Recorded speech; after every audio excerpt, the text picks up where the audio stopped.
Сәлем достар, бүгін сіздермен таңғы ас дайындайтын боламыз. Денсаулыққа өте пайдалы пішені, яғни сөкті дайындаймыз. Өте дәмді таңғы астардың бірі. Мен бұл тағамды термомикстің көмегімен дайындайтын боламын. Егер сіздерде термомикс болмаса, осы рецепт бойынша газде пісірсеңіздер болады. Өте тәтті, жұмсақ таңғы ас болып шығады. Бізге қажетті алдымен сүтімізді құйып аламыз. Одан кейін жартылай суымызды құямыз.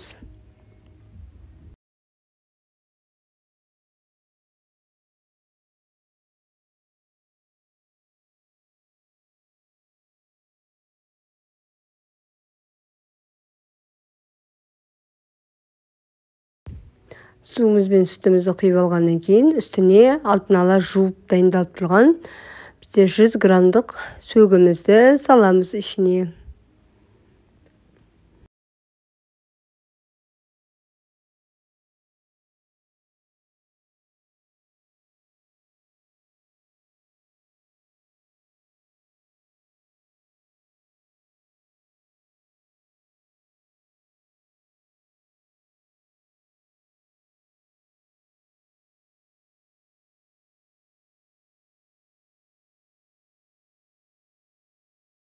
Келесі кезекте бізге бөлме температурасында тұрған сармай қажет болады.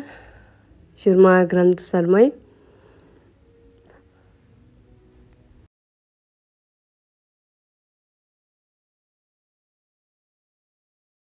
Ең соңында шымшым тұзымызбен 20-25 грамм сахар қосатын боламыз.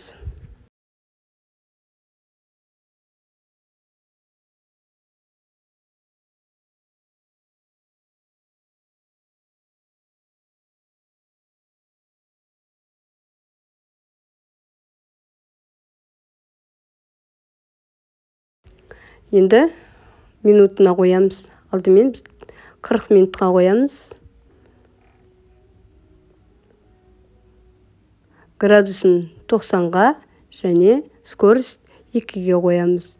Қақпағын жабуды ұмытпаңыздар.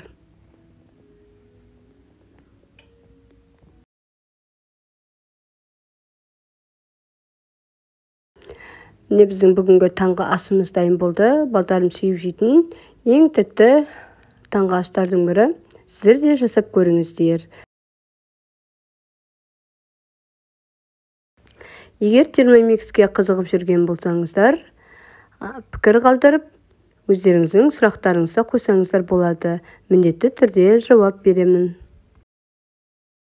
Достар, каналыма тіркеліп, қоңырауша батырмасын басуды ұмытпаңыздар. Келесі шығатын жаңа видеоны алғашқылардың бірі болып көресіздер. Сіздермен болған мен Айдана. Сау болыңыздар. Таңғы астарыңыз дәмді болсын.